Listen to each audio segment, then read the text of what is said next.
রাদিয়াল্লাহু তাআলা আনহু হতে বর্ণিত, তিনি বলিয়াছেন, এক ইহুদি ব্যক্তির হুজুর পাক সাল্লাল্লাহু আলাইহি ওয়াসাল্লাম এর নিকট কিছু দিনার পাওনা ছিল।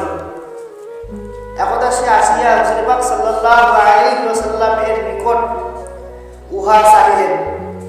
হুজুর পাক সাল্লাল্লাহু আলাইহি ওয়াসাল্লাম বলিলেন, হে ইহুদি, এখন তো তোমাকে দেওয়ার মতো আমার নিকট কিছু নাই। ইহুদি বলিল, হে মুহাম্মদ, আমার ঋণ পরিশোধ না করা পর্যন্ত আমি তোমাকে ছাড়িয়ে যাইব না।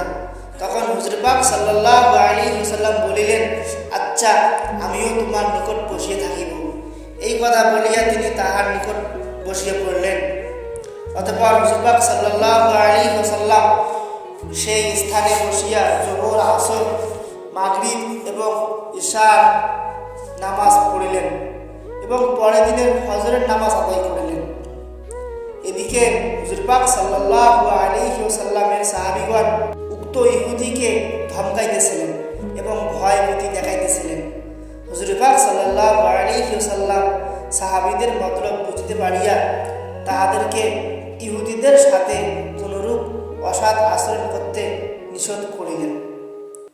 তখন সাহাবীগণ বলিলেন, ইয়া রাসূলুল্লাহ সাল্লাল্লাহু আলাইহি ওয়াসাল্লাম, একটি ইহুদি কি এইভাবে আপনাকে আটকাইয়া রাখিবে? তখন হুজুর পাক সাল্লাল্লাহু আলাইহি ওয়াসাল্লাম বলিলেন, আমার প্রতিপালক আমাকে কোনো জিম্মি ইত্যাদির প্রতি জুলুম করতে নিষেধ করিয়াছেন। ইহার পর দিনের বেলা 12টার দিকে হয়ে গেল। তখন ইহুদি বলিলেন, আমি সাক্ষ্য দিতেছি যে আল্লাহ ব্যতীত কোনো উপাস্য নাই এবং ইহাও সাক্ষ্য দিতেছি যে আপনি নিশ্চয় আল্লাহর রাসূল।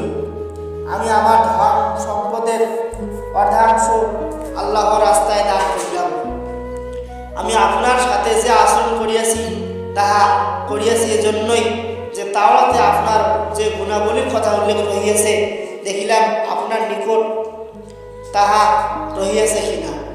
আপনার সম্পর্কে লিপিবদ্ধ আছে মুহাম্মদ ইবনে আব্দুল্লাহ, তিনি মক্কা জন্মগ্রহণ করিবেন এবং মদিনায় হিজরত করিবেন। সিরিয়া পর্যন্ত তাহার রাজত্ব হইবে। তিনি অশালীন বাক্য উচ্চারণ করিবেন না, উর্দু ভাষায় কথা বলিবেন না, হাটে বাজারে কলহকন্দল করিবেন না, অভদ্র আচরণ প্রদর্শন করিবেন না। আমি ইহা সকলেই আপনার মধ্যে পাইয়াছি।